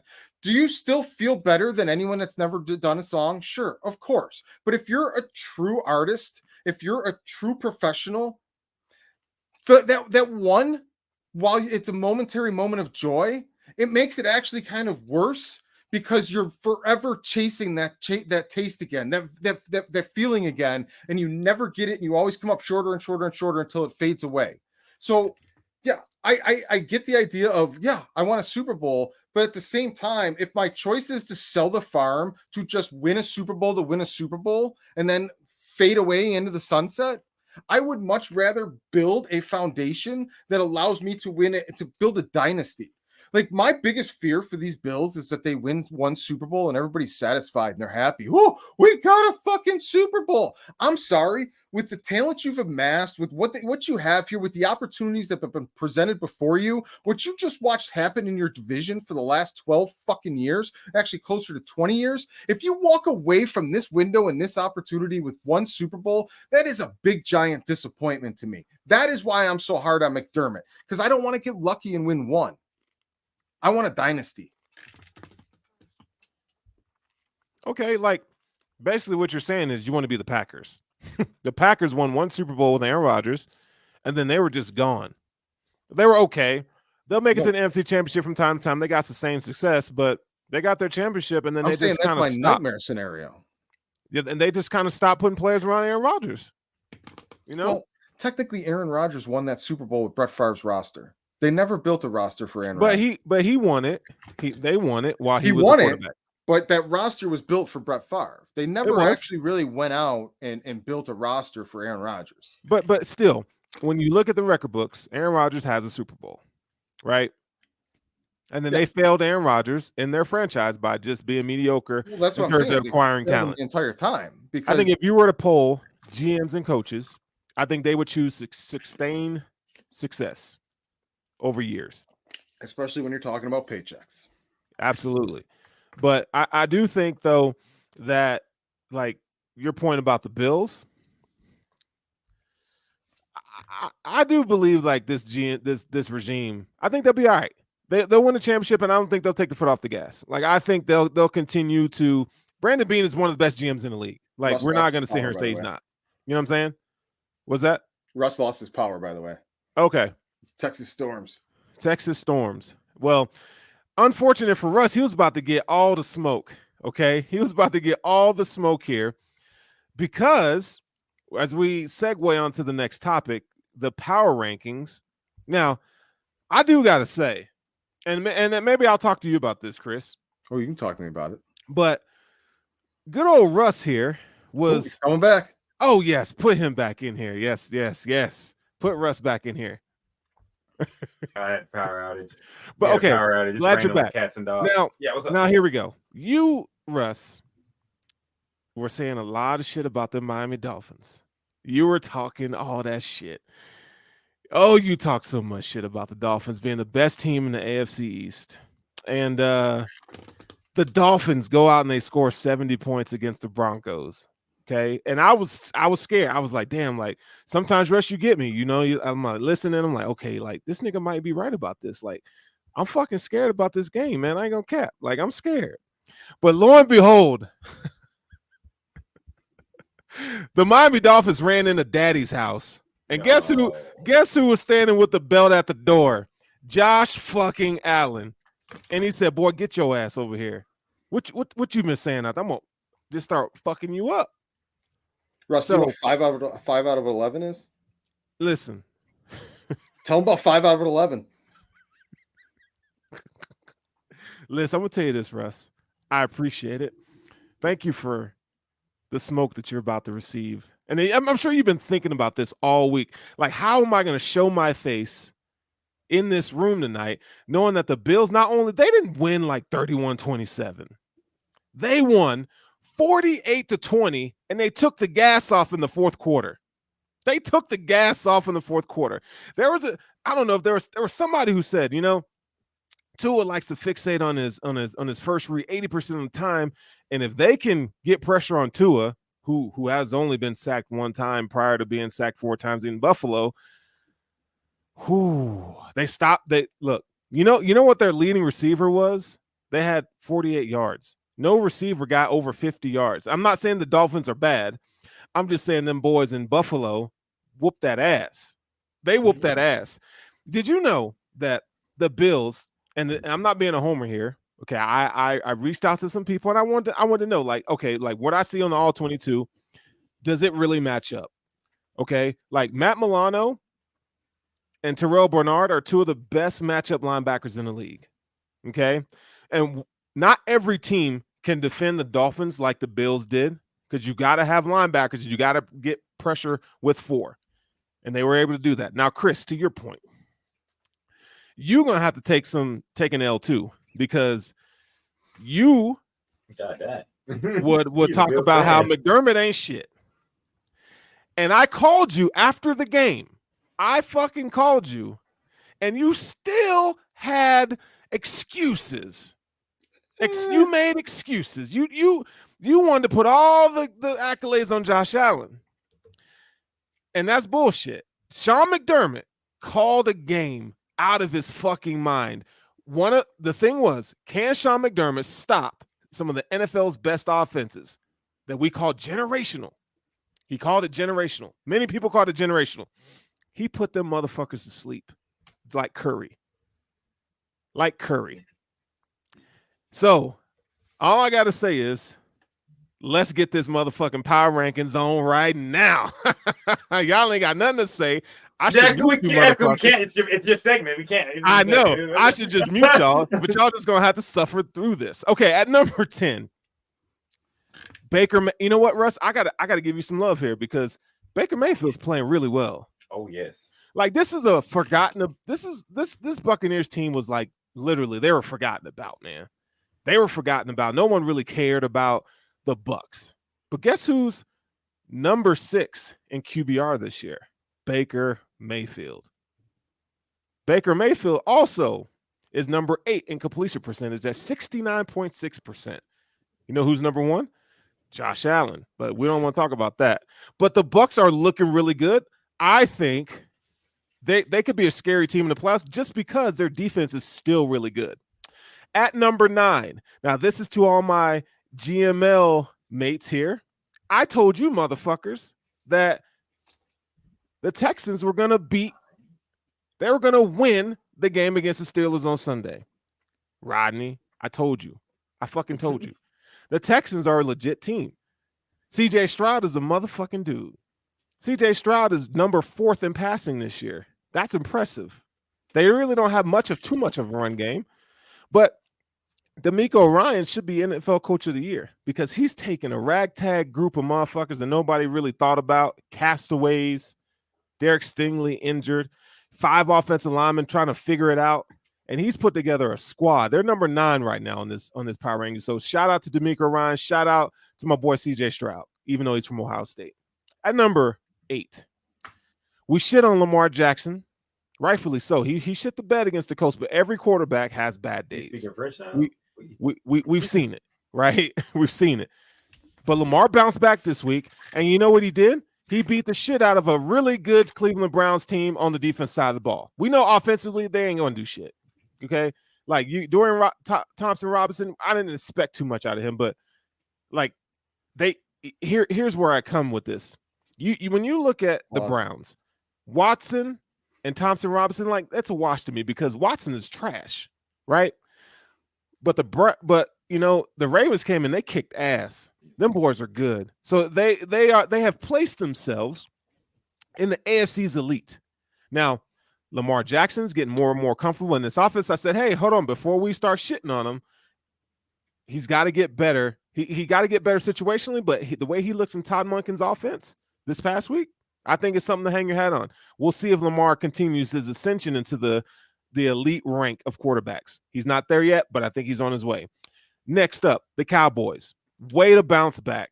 Because again, like if you're a fan of the NFL, it's called not for long. And you could be on cloud 9 1 week and you can lose to the Cardinals the next week. The Cowboys play really good on defense. And I want to bark here for a minute. People need to stop with this. Well, the Cowboys defense is winning these games. Like, are we dismissing what it takes to be a good quarterback in this league? Dak is a good quarterback in this league, man. We got to stop.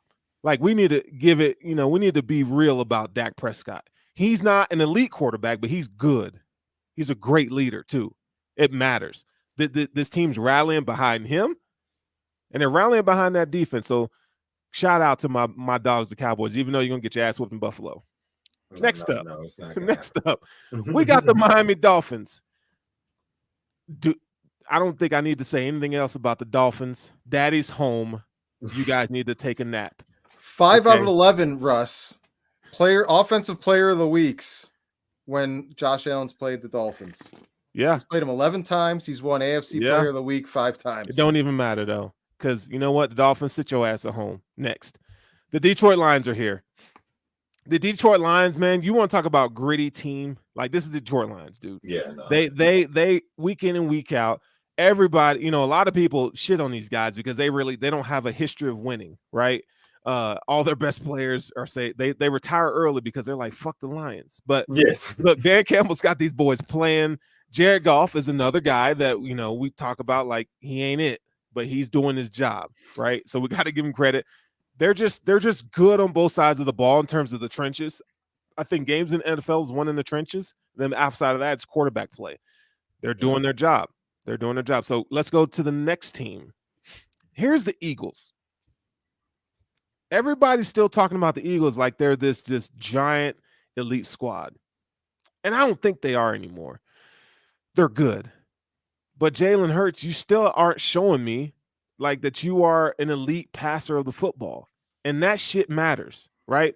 Like, teams are going to – last year was cute. Yeah, he had 22 touchdowns through the air. He had a bunch of rushing touchdowns. But you played a weak NFC, and your schedule is going to start getting harder. I think, Jalen, you can earn your money by beating some of these really good teams. But right now, I got you guys right here, which is not a knock on you, but we got to pump the brakes on how good this Eagles team is until Jalen Hurts takes the next step as a passer. They have the offensive line. They got the defensive line. They got the running backs. You put Dak Prescott in this offense, and I think they overperform. I think they would do even better with Dak Prescott in this offense because he passes the ball. I think he needs to improve here. I'm not saying he's terrible, but for that money you're making, you got to show me more. Next up, Kansas City Chiefs.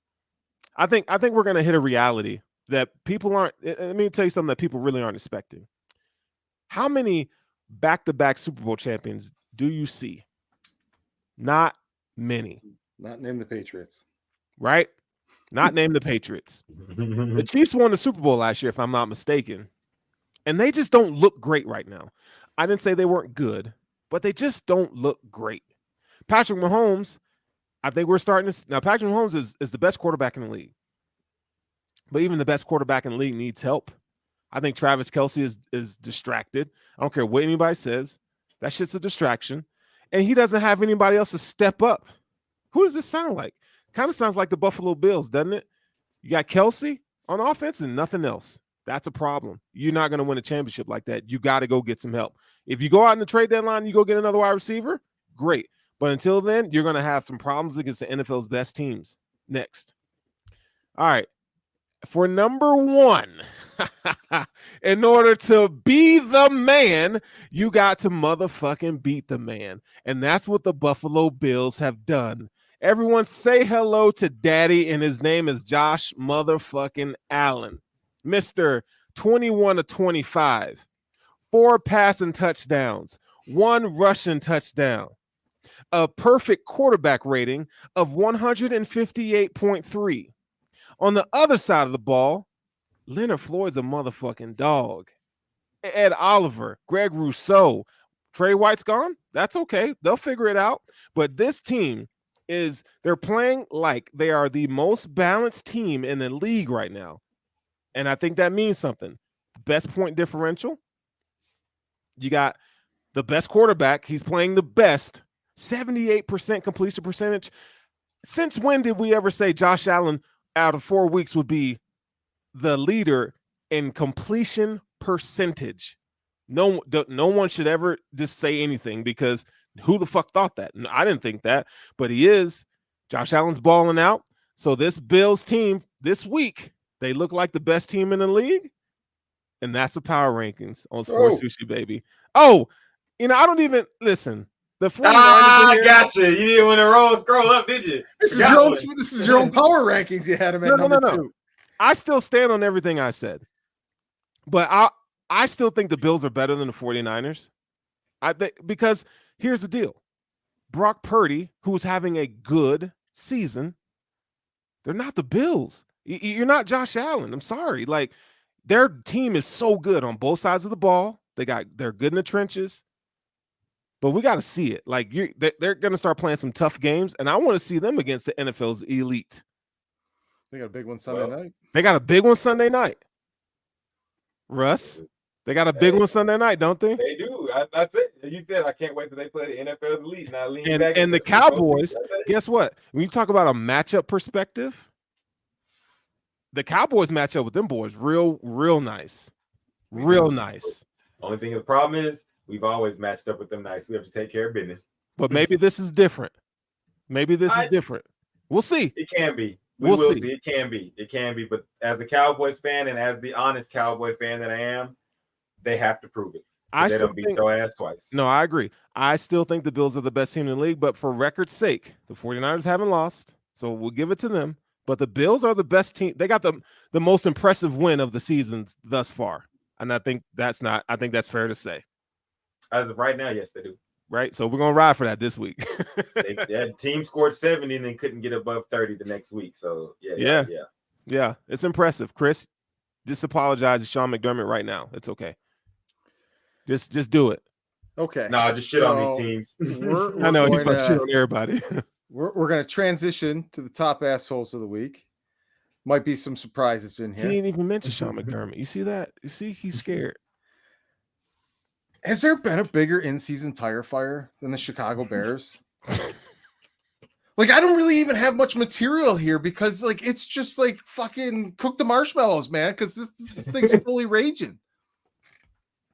Close second in tire fires is, what are you still doing here, man? Bill, there's no end of the rainbow coming. You stayed too long. Everybody knew you stayed too fucking long. Now you're just waiting to get fired? Really? Is that how the end of the Belichick era ends, with a mercy fucking killing? Zach Wilson, bro, you couldn't get the fucking job done? They wanted to be beat so fucking bad. So bad they wanted to be beat. And then you fumble the fucking snap away. But even the snap, I really don't think is as much his fault as your gutless fucking coward of a coach. The same Shawnee McDermott 4th down kicks in a game when you're playing against the Chiefs. Know your opponent. Okay, listen. I love the confidence that sports players, boxers, athletes have to have. You always think you have a puncher's chance and a shot. But you also, especially if you're a fucking coach, have to be honest with yourself when there's a talent gap, a pedigree gap. You weren't going to go toe-to-toe with the Chiefs. That's not how you were going to beat them. You were going to beat them by playing the angles right, taking the advantages when they're there, going for it and being a little more aggressive than you normally would. Short fourth downs in Chiefs territory are automatic go force. They're not kick the fucking field goals. You deserve to lose when you do this shit. I don't care if you're the Bills. I don't care if you're the Jets. I don't care who you are. You deserve it. Oh, God. Oh, Mr. Dabble. Mr. Dabble, I held you up. I held you up and said, you were the man that left the building, that shouldn't have left the building. What the fuck did you guys all put your eggs in the Daniel Jones basket for? We kind of salvaged him in year one, so let's give him a big contract and build around him. Great strategy, assholes. Then you can't call, oh God, you can't call people assholes and not call yourself an asshole when it's deserved and appropriate.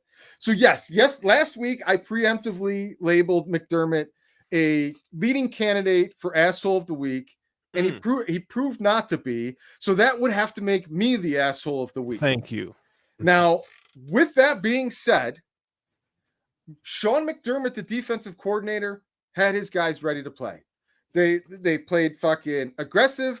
They stayed that way the entire game, and they adapted. They looked like they were going to get run over early, and they adapted. So you have to give credit where credit is due. And I have always acknowledged that he's a great fucking defensive coordinator. But in the same breath, and as great as they came out ready to play, which the head coach does have to get credit for, which unfortunately these are off the field things, got his team ready, prepared. He's a great administrator. They showed up ready to play. Here we go. Can't always get that, but they did this week, so he gets credit for this. The thing is, this is the blueprint for how the Buffalo Bills win a Super Bowl. By blowing a team out by 28 points. Why? What big strategy calls, what big ball calls, what fucking gutsy choices did head coach Sean McDermott have to make in this game? He didn't. The one time it was close, when they were going touchdown to touchdown to touchdown, you had a 4th and 4 after you had stopped them and had the advantage on the touchdown game at about the 47-yard line of the fucking Dolphins. You have to go for that. You have to go for that. You have to go for that. No, you don't. You're playing against an offense. You haven't stopped, haven't slowed down. They didn't even hit a 3rd down. Your offense is also playing lights out. Go for it. What's the worst that happens there? What's the worst that happens there? You don't get it, and then they go right down the field and score again anyway, which is already what has been happening here, or you stop them like you did. Anyway, you have to go for these. This is like poker. You have to make this decision over and over and over and over and over again. When you play against elite offenses and you have 4th and shorts on their side of the field, you go for them. That has to be the philosophy. That has to be the strategy. And here's another great example of where you take this even a step farther. This Staley guy on the Chargers that everybody gives shit for. I don't know if you guys saw on my Twitter this week, but I posted it from one of the NFL articles coming around. He made back-to-back weeks an aggressive 4th and 1 call deep in his own territory with the lead in the 4th quarter, knowing that if you convert that 1st down, game over. You win.